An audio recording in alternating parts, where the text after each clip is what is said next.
वैदिक पर्सपेक्टिव के इस YouTube चैनल को सब्सक्राइब करें, वीडियो को लाइक व शेयर करें।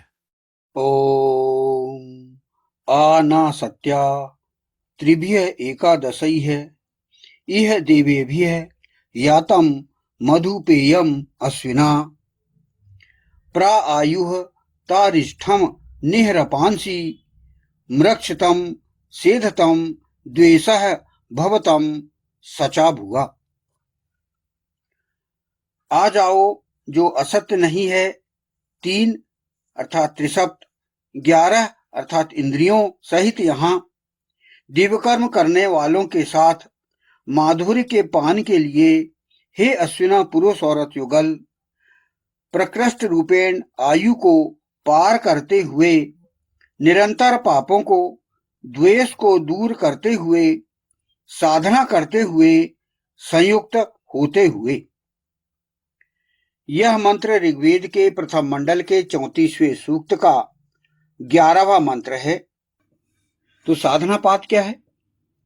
साधना पाद में बताया गया है कि मन के विकारों को कैसे दूर करें और योग की साधना कैसे करें। हमारे मन के विकार हम कैसे निकालें?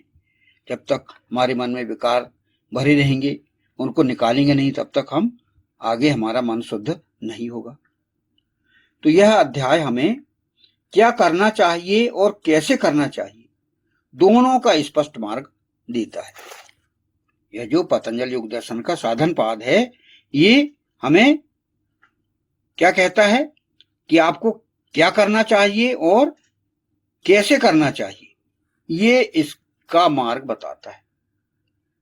इसका मुख्य विषय क्या है साधना पाद का? क्रिया योग। साधना की शुरुआत हम जब करते हैं, प्रारंभ करते हैं, तो तब पहला जिसको अनुशासन कहते हैं हम, दूसरा है स्वाध्याय, इसको कहते हैं आत्म अध्ययन, तीसरा है ईश्वर प्रणिधान अर्थात ईश्वर को समर्पित कर देना। ये तीनों को मिलाकर क्रिया योग कहा गया है। क्या है क्रिया योग? तप, स्वाध्याय और ईश्वर प्रणिधान।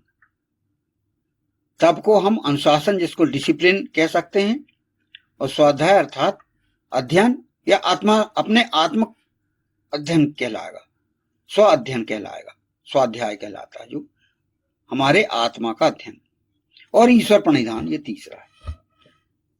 इसको कहते हैं क्रिया योग। तो साधन पाद के मुख्य विषय है क्रिया योग, फिर क्लेश मन के दोष, तीसरा कर्म और संस्कार, और चौथा अष्टांग योग, 8 अंगों का मार्ग। ये साधना पाद में ये बताया गया है। तो हमने अभी पहले क्रिया योग के विषय में हमने जाना कि क्रिया योग तप, स्वाध्याय और ईश्वर प्रणिधान तीनों को मिलाकर क्रिया योग कहलाता है। फिर क्लेश, ये क्लेश क्या है? मतलब मन के दोष, दुख के कारण होते हैं। हमारे दुख के कारण होते हैं, कई प्रकार के दुख हम जो है लेके हम घूमते रहते हैं, हमारे मन में क्लेश होते हैं। तो क्लेश 5 प्रकार के बताए गए हैं। मानव जीवन में क्लेश 5 प्रकार के बताए गए हैं। अविद्या, अस्मिता, राग, द्वेष और अभिनिवेश, ये क्लेश है।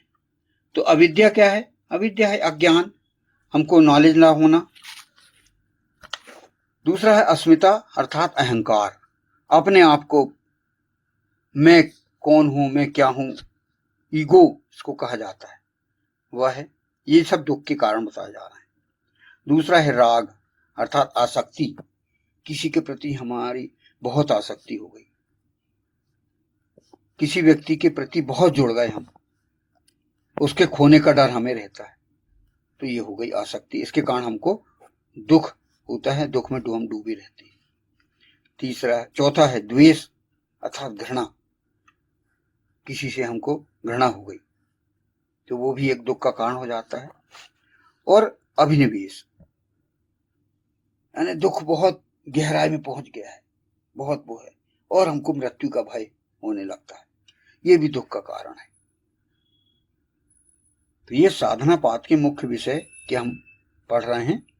तो क्लेश के अंतर्गत हम समझ रहे हैं अविद्या, अस्मिता, राग, द्वेष और अभिनिवेश, ये हमारे दुख के कारण होते हैं जिनसे हमें बचना है। अब ये साधना पाद हमें सिखाता है कि इन्हें कैसे कम करें।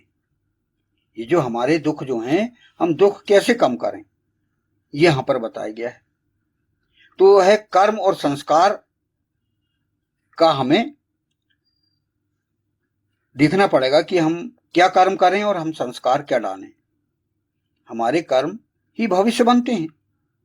तो अच्छे कर्म हमें सुख प्रदान करते हैं और बुरे कर्म हमें दुख देते हैं। तो इसलिए हमें अच्छे कर्मों को करने के लिए अधिक से अधिक प्रयास करना है और बुरे कर्मों को छोड़ देना है। फिर आप कैसे करें के अंतर्गत अष्टांग योग की बात यहां पर की गई कि आप अष्टांग योग मतलब 8 अंगों का मार्ग कहलाता है। साधना पाद का सबसे महत्वपूर्ण भाग है। पतंजलि ने 8 अंग बताए हैं। अष्टांग योग जिसे कहा जाता है। पहला यम, जिसको कहते हैं नैतिक नियम, हम नैतिक नियमों का पालन करें। दूसरा नियम अर्थात व्यक्तिगत अनुशासन, डिसिप्लिन, खुद का नियम होता है, हम बना लें अपना व्यक्तिगत नियम। तीसरा है आसन अर्थात बैठने की स्थिति। चौथा है प्राणायाम अर्थात श्वास पर नियंत्रण। पांचवा है प्रत्याहार अर्थात इंद्रिय नियंत्रण। छठवा है धारणा अर्थात एकाग्रता। सातवां है ध्यान अर्थात मेडिटेशन और आठवां है समाधि अर्थात परम अवस्था। ये अष्टांग योग इस साधना पाद के अंतर्गत बताए गए हैं। तो हम ये समझ रहे हैं कि साधना पाद के मुख्य विषय क्या हैं। तो इनमें ज्ञात करें कि पहला क्रिया योग, दूसरा क्लेश, मन के दोष, तीसरा कर्म और संस्कार और चौथा अष्टांग योग। तो अष्टांग योग के 8 भाग जो है ये बताए गए इसमें। तो पहला है यम, इसमें नैतिक नियम। नैतिक नियम कैसे, मतलब सामूहिक नियम, मतलब सच बोलना है ना, धार्मिक कार्य करना, हिंसा ना करना, अहिंसा वगैरह, ये सब ये नैतिक नियम कहलाते हैं।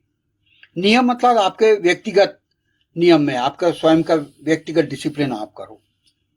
फिर आसन है, बैठने की स्थिति, आप अच्छे से बैठ के आप ध्यान करने बैठेंगे तो सुखासन कहलाता है आपका, बैठ के आप ध्यान करना है आपको। तो प्राणायाम, श्वास लें, अंदर जो है अंदर लें सांस, फिर बाहर छोड़ें, ये सब है। अनुलोम विलोम वगैरह ये इस प्राणायाम के अंतर्गत आते हैं। प्रत्याहार मतलब इंद्रिय नियंत्रण, आप अपने इंद्रियों पर नियंत्रण रखें। फिर है धारणा मतलब एकाग्रता, एक तार चलना, ध्यान का एक तार चलना, एक ही दिशा में चलना, वह ध्यान कहलाता है। और ध्यान मतलब आपका पूरा एक जगह स्थिर हो जाना, ध्यान भ्रकुटी मध्य आपको ध्यान लगाना है। फिर है समाधि, समाधि मतलब आपको जब स्थायी रूप से आपका ध्यान लग गया तो एक परम अवस्था को आप पहुंच जाएंगे। तो साधना पाद का उद्देश्य क्या है? उद्देश्य इसलिए है कि भाई मन को शुद्ध करना और आत्मा को स्थिर करना। तो धीरे धीरे साधक जो है समाधि की ओर ले जाना, ये साधना पाद का उद्देश्य है। साधना से समाधि, हम अपने मन की शांति को हम स्थापित करें। तो कुल मिलाके क्या हुआ, साधना पाद क्या है? एक अभ्यास का मार्ग है। अभ्यास करना है, हमें प्रैक्टिस करना है। यह हमें सिखाता है कि कैसे हम अनुशासन में रहें, कैसे संयम हम करें और अभ्यास से मन को जीतकर आत्मिक शांति हम कैसे प्राप्त करें, ये साधना पाद में बताया गया है। तो ये उसके मुख्य विषय, और हम कैसे क्रिया योग करें, किस प्रकार हम कार्य करें, ये यहां पर इस साधना पाद में बताया गया है। इसे हम करने का प्रयास करें और अधिक से अधिक ये प्रैक्टिस का कार्य है, प्रैक्टिस करें हम प्रतिदिन। तो वही है, हम प्रतिदिन प्रातः काल उठ के ध्यान, योग, स्वाध्याय प्रवचन, ये वही है, वही जिसको हम एक एकत्रित रूप में जिसको स्तवन ही कहते हैं। ब्रह्म स्तवन प्रातः काल उठ के हम करते हैं, वही पर हम इसका कार्य रूप में परिणित करें और वही हमारे लिए ये हम अपने जीवन को इस प्रकार चलाएं।